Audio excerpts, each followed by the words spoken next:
doing well. How are you? Hey, I'm doing really well. It's very nice to meet you, and, Nice and to I'm meet very excited to have this conversation. Just so you know, we are live now, but I want to make sure that I am respectful of your time. Obviously, you're running the campaign. How much time do we have here to have this conversation? About 30 minutes, 40 minutes? Yeah, that 30 would minutes? be Yeah, perfect. 30 minutes is perfect. And I was planning to like we were doing some discussion on electoral politics, and that's a big debate on the left right now. I believe, and I honestly I've been turned off by electoral politics because it's been very hard few years for the left, right? I do believe electoral politics has a value, and the value is helping radicalize your neighbors. So even though Bernie Sanders lost, I was traveling in multiple states, and I was able to radicalize a lot of people and moved them to the left. So there's still a lot of value in that. That's why I like the fact that you willing to take more challenging positions, right? Like defund the police, Right. decriminalizing sex work. So first thing first, I just want to give you a chance to introduce yourself to our audience here, explain why you are running, and like the issues that are most important to you. So I'll give you the floor, Alexandra.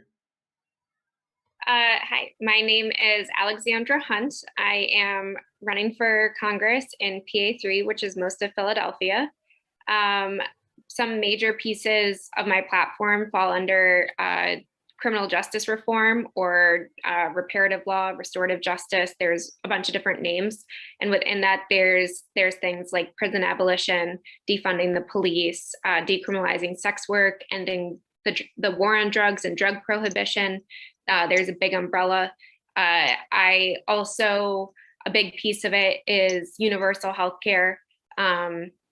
Responding properly and urgently to our climate crisis, and then also a huge kind of upheaval of our current education system and making it one that's actually opportunistic and equitable. And so those are kind of the big issues that I'm running on.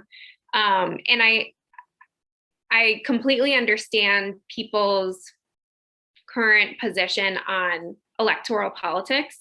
And one of the things that I pride myself on is that I'm not really political. And I these issues that we are discussing are about human rights, and that we're just calling it how we see it. And there's in politics, it's about greed, it's about games, it's messy, it's ugly. But what myself and other progressive candidates are running on is really a human rights stance, and that's not political. Well said. Absolutely well said. And one thing that I want always focus on because I at Fred Hampton Leftists we talk about issues from a Black perspective, and we believe in standing solidarity with all these communities. And one concern that we had here, and one thing I've been raising for a while is I don't like kind of like the faction on the left that is weak on state violence, where they don't speak about issues of U.S. imperialism. They don't speak about issues of police violence and defunding the police. And if they are not saying it the right way. That's why I appreciate the fact that you're willing to come out for defund the police. I don't want to put anything in the world. I want to ask you about that because I don't want to make any assumption. I know we talked about this a little bit earlier. I just want to ask you about that issue. Like, why do you decide to carry this mantle? Because if you ask Democratic Party insiders, they're like, you can't do this. You can't run on defund the police. But obviously, I'm impressed because you're not willing to listen to them. You want to do the right thing. So, what made you decide to pick up that on your mantle? And do you see anything in particular in your community that made you decide that this is something that's important to champion? Oh, absolutely. I would say that there is a big progressive movement in Philadelphia that has been building uh, power and righteous indignation, and getting more and more frustrated with the complacency of our elected officials. And that's one of the biggest divides that I want to demonstrate between myself and my opponent, is that he is complacent with the current system and refusing to speak out against it, or take, a more radical stance in issues. And I will not be complacent with the system. I will continue to speak about it, because silence is violence. Silence is violence. And so before I was a candidate, and while I'm a candidate, I was a community organizer for mass liberation.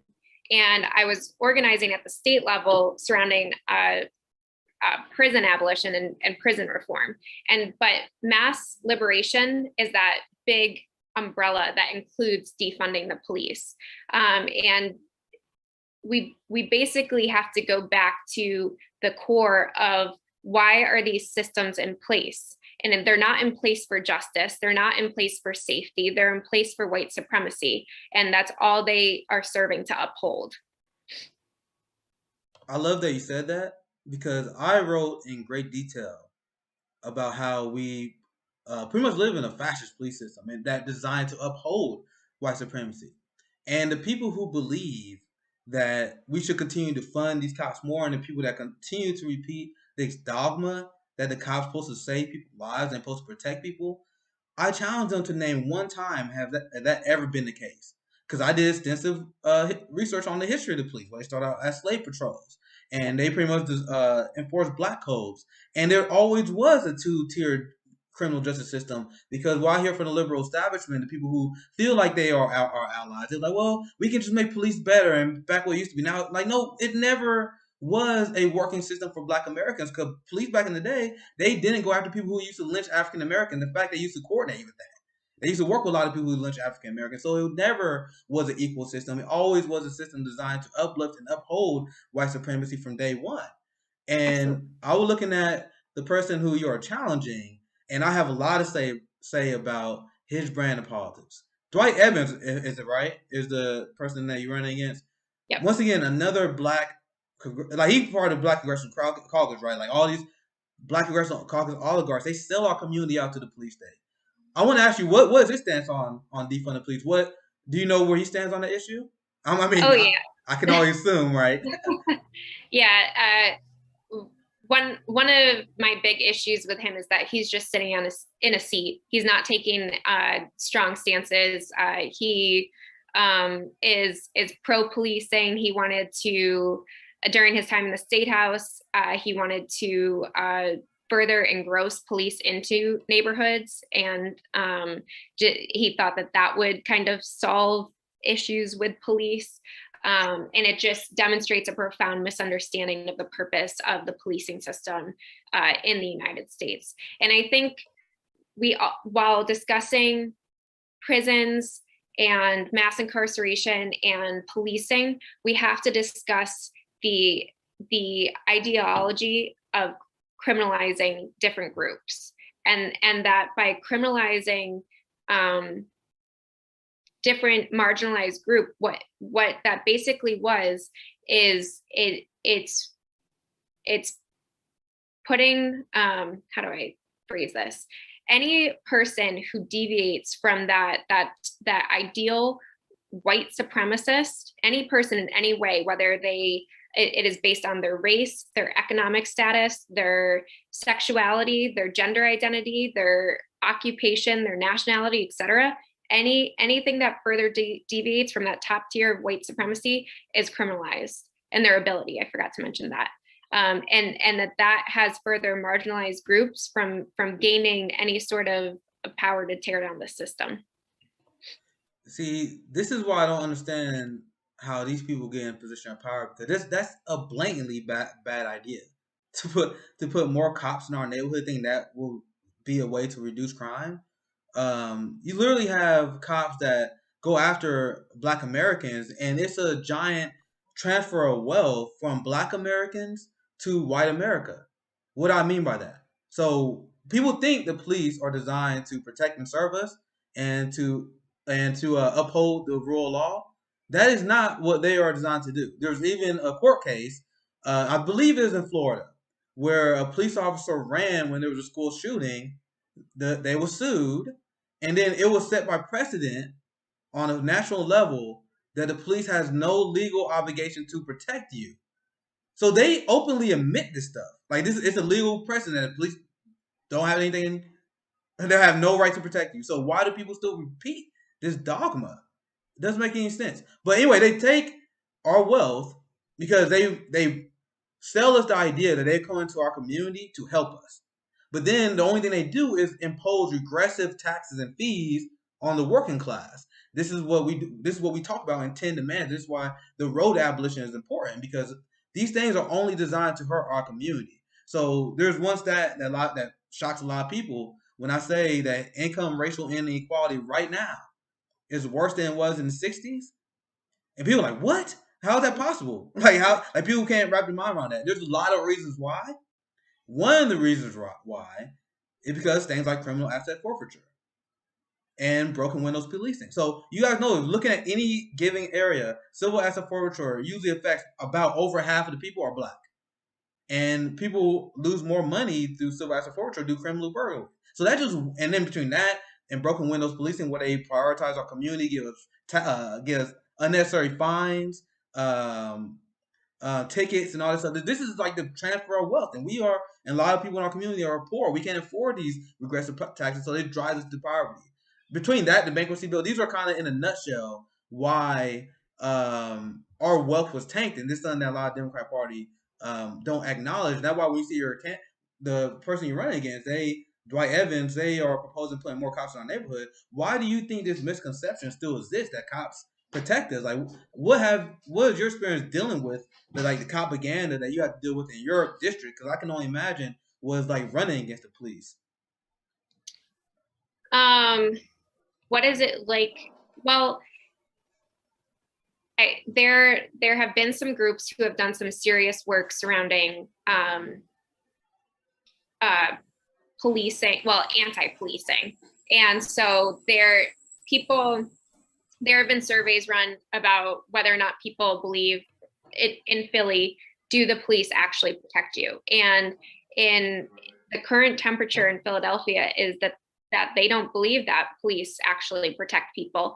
And they've seen the brutality that with police confrontations due to the Black Lives Matter protests over the summer. I think that if anyone has experienced domestic or sexual violence, they know that how police tend to re-victimize that person. And then we had a relatively recent incident of a young Black man who was having a mental health crisis, and his family called for crisis responders. The police responded and ended up killing him. And that sort of trauma is living within our community today. And so Dwight Evans is just demonstrating how little connection he has to community, and how little time he spends within the community. He also takes money from private prisons, and he isn't championing this issue amongst other issues that his constituency has been demanding for.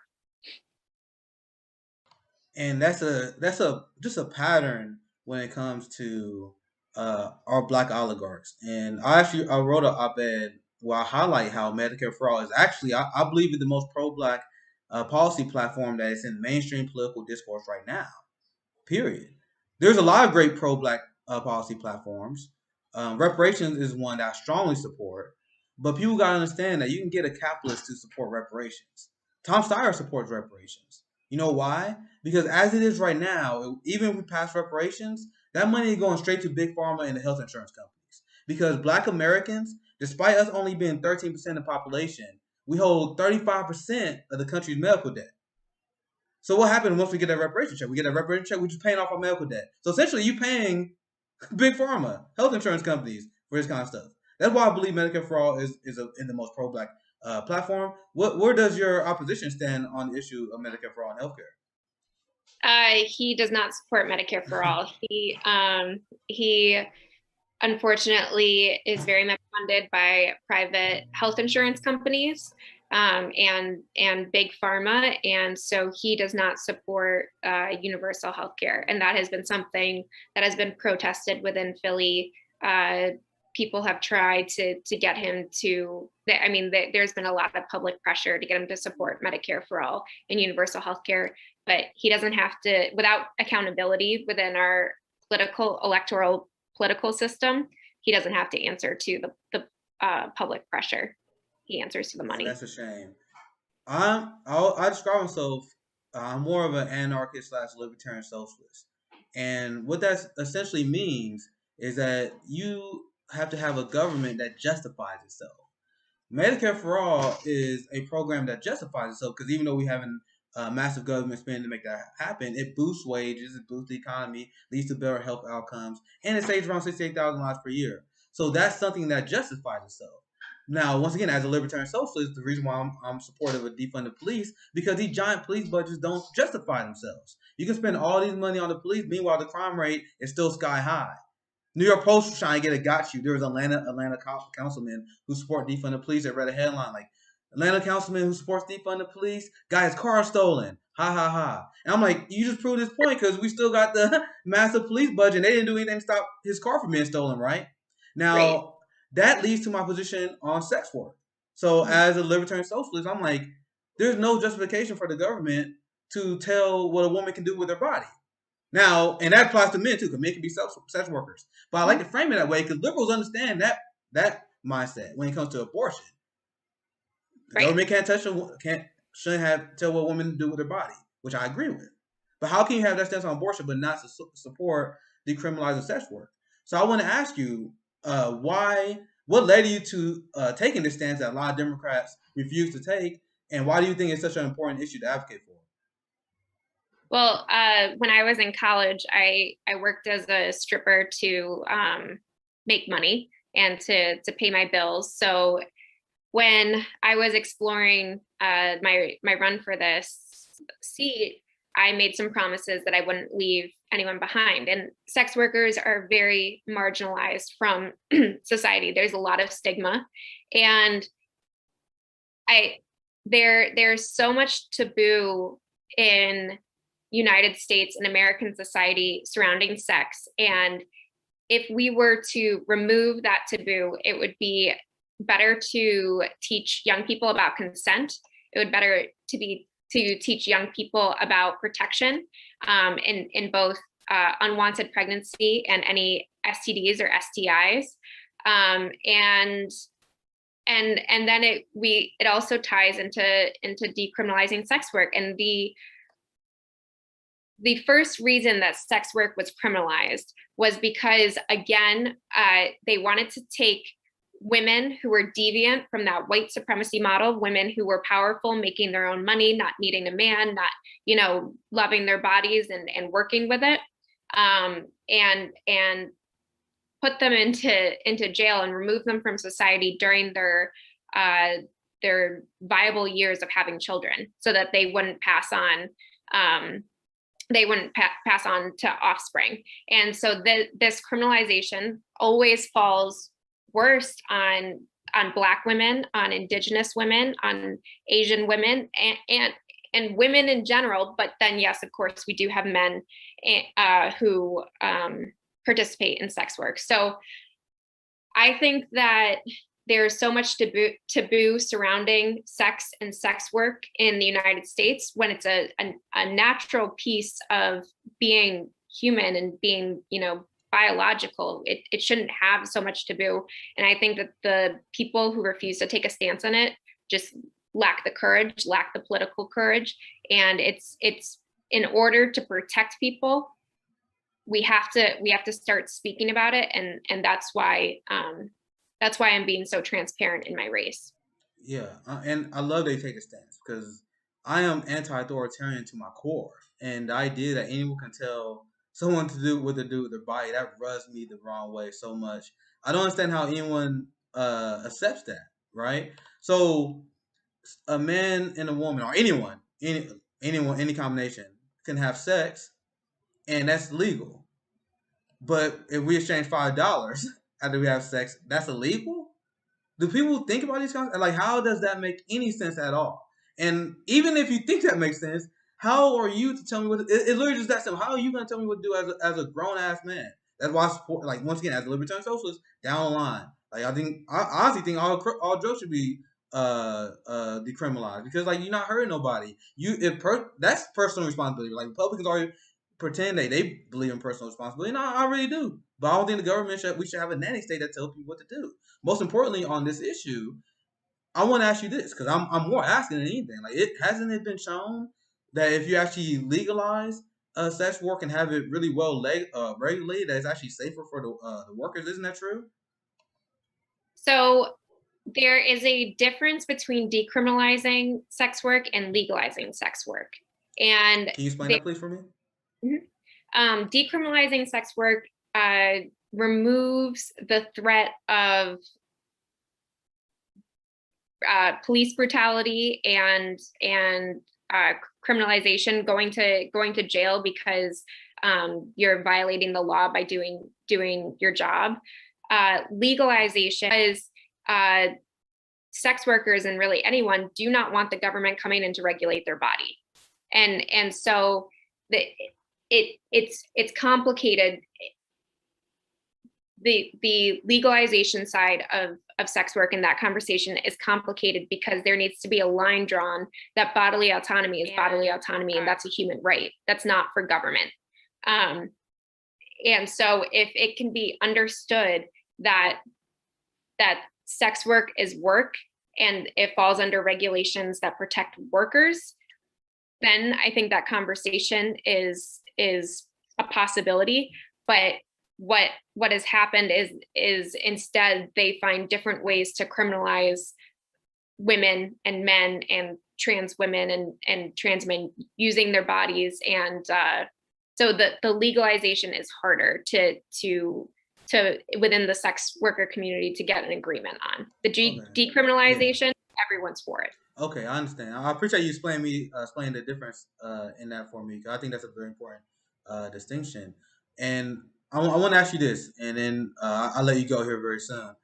There's been criticism of the squad and progressive politicians because they do run on bold ideas, and the criticism is coming from a lot of people that they're not doing enough to fight for those ideas, doing things like force the vote and to make a floor vote for Medicare for all instead of voting for Nancy Pelosi for Speaker. That's just one example, but there are a lot of criticism, like where they stand on foreign policy, how they just kind of go along with this kind of stuff.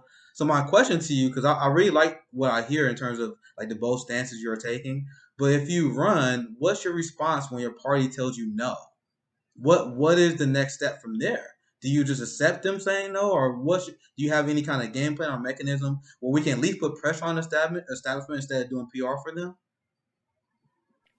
I mean, I think we always have a choice, and if we accept no's, then we accept no's. If the party's going to say no, and that's not a stance that is going to move us forward, there are ways around it. And I'm someone who has often been criticized for just ramming my head against a wall when someone tries to tell me no. But so I think that, and I do not know the internal workings of the squad, but if there is some sort of policy, progressive policy, that would support the majority of people and support human rights, and they are trying to find a way to pass it, then you need to be talking to legislators, you need to be talking to the public and building momentum behind those policies. And that's something that the reason why I have favored the progressive movement so much is that it's policy oriented. It's not politician oriented, it's policy oriented. And we've been building momentum behind universal healthcare, the Green New Deal, climate action, and now defunding the police, hopefully prison abolition, decriminalizing sex work. We're making these stances popular within the general population to move us forward. And it's by running against legislators with outdated views, we're pushing for that accountability and making them keep up with the public. So that's the workaround. And if the squad ends up not getting worn down and not taking the stances that we need them to take, then I mean, accountability works for them too. They're not immune. Well said. So my best response to that is that everyone who wants to talk about it and wants to fight for it, that they should run. The more people that run for office, the more democratic we are. So the idea originally of Justice Democrats was to get just enough in there so we can have leverage when it comes to negotiating these very, very important bills that must pass. So it's not like they can't ignore it. I mean, these things have to pass. Ayanna Pressley recently said, "We vote individually, we vote alone." She told Cori Bush this, and you run on defund police. You understand how important that is. The issue is they are not coordinating as a block, and that's literally what we're supposed to do. Like, even though we don't have a lot, you can have a lot of power by coordinating as a block. The most recent example is, and you. This is actually a very charitable take of this because there are a lot of people that think they have a lot of bad intentions on this, but they split their vote, and because they split their vote, they was able to fund the Capitol Police more on January 6th. And me, I think that's personally unacceptable. There are a lot of theories about how that happened, whether they wanted to pass or not. It's like these kind of things are unacceptable. So can we at least get you to promise to us that if you get elected, that you at least convince them that they need to vote as a block to get things done? Because I don't. My problem is not their platform, and even a lot of times not their attitudes is they won't vote as a block. So is that something that you will send that message to the Progressive Caucus? I think that's a very important thing that we need to get squared away, and that's why a lot of people are kind of losing faith because like, what's the point of us like surrounding getting around progressive, but they're not even organized to vote in the right way. But once again, I give A1 the benefit of the doubt. So are you willing to at least kind of change the culture? Because I honestly, Presley then said a good culture in the squad where she said we all vote in alone. No, that's not what we're supposed to do. Well, I just want to get your thoughts on that, and then I'll give your information. So people can get some donations, and we send you off. What's your thoughts on that last thought there? Well, I think that based on my background, and I'm a big soccer player. I was a girls soccer coach before running this race, and I think that I have a tendency to move and think as a team, and that's what needs to happen with the Progressive Caucus in Congress. And one of the new nuances to the Progressive Caucus this cycle is that if the incumbents, the office holders who are in the Progressive Caucus are not taking progressive stances, they can be removed from the caucus. And that is something that we need to push for on the outside and put that public pressure that's what accountability looks like. If they're not going to champion these issues that are so important to the people, that are life-changing to the people, then remove them from the caucus so that we can call them what they are, which is cowardly and two-faced and greedy and whatever else we want to label them as. Then they need to be removed, and they should not be sitting in that caucus so that we know exactly what our numbers are. And that's what organizing is. There needs to be organizing within Congress to get these issues passed. And I know that we've been hoping that members of the squad would step up and be that leader, but we still have to, keep pushing for that for organizing to happen within Congress and not just within the public. Well said. Well said. The issue of, and once again, I love that, and the reason I brought you on the show because you took the stance of defund the police. I have a very strong litmus test. Like, if you don't support that, it's very hard for you to convince me to get on the train. One last thought I want to get your thought on this, and then you can let them know where they can find you, what website, where they can donate. I'll put a link up for them as well. To me, the issues of the police state is connected to U.S. imperialism. And this is something I believe that progressives should like focus a lot more on. So once you're in charge, I was going to ask you this one last thing. Will you raise the issue of ending U.S. imperialism and the wars? And do you think that's a very worthwhile, important issue to discuss? Yes, absolutely. And you're absolutely right that it's connected. What we do domestically is also what we're doing globally and internationally.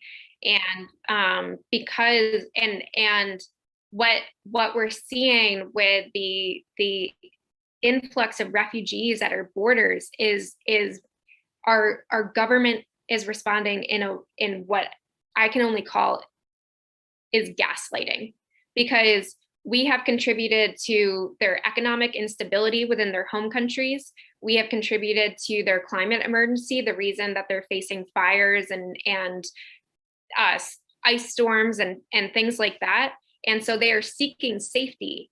And while we have been the biggest contributors as a country to force them out of their homes, and then they come to us seeking safety, and we refuse to let them in, or we put them in cages, that's gaslighting. And so that, and I'm thinking right now of Latin America, but also in the Middle East, with the paternalistic nature that we come in and think that people and countries don't have the right to self-determination. Yes. We see that in the way that the police run themselves in the United States, and it's all connected. I have a very big, bold stance on foreign policy, but it's essentially that we should be showing up in the world and providing aid because we're a very wealthy country, and that it should be humanitarian aid and nothing else. No militarization, and no funding of military, nothing like that. That's a glorious answer. I really like that. Where can they find you? Where can they help your campaign out? My website is alexandramhunt.com. Alexandra, M as in Mary, Hunt, HUNT.com. Our campaign is on Facebook. We have a page. We have Instagram. We have Twitter, and we have TikTok. And so we appreciate the likes and the sharing and the contributions. And yeah, thank you so much for having me. Yep. No, it was a pleasure talking to you. And as you guys can see here, this is her website. And if you like what you heard from her, please support her in her campaign, because I think she's raising very important issues on state violence. And once again, I think foreign policy is very important. I think connected to all this stuff. So I'm glad that that's something that you are prioritizing as well. Once again, Alexandria, thank you for coming on for Hampton Leftists. Any last words you want to leave with the audience? Uh, just stay hopeful. Hope is our biggest strength against what's happening in our current country. So stay hopeful and keep fighting. All right, fantastic. Thank you for coming on, Alexandria. And with that said, we're gonna wrap up this stream. Thank you guys for sticking with me for the last hour or so. I will be back. I will have Asal Rad on. She's amazing when it comes to foreign policy. She has a PhD in Middle Eastern history, and she focuses on the relationship between the United States and Iran. She sends amazing tweets. She does amazing research. So I'm excited to talk to her. We will have our conversation in about an hour and a half. 4 p.m. Eastern. So we're gonna take a quick break, but make sure you hit the bell, subscribe, because I will be right back in about an hour and a half, and we'll talk. We're actually gonna dive a lot into foreign policy that we kind of discussed here today. But once again, Alexandra, thank you for coming on. This is Nick, also known as Socialist MA, from Fred Hampton Leftist. Sign off. Thank you guys.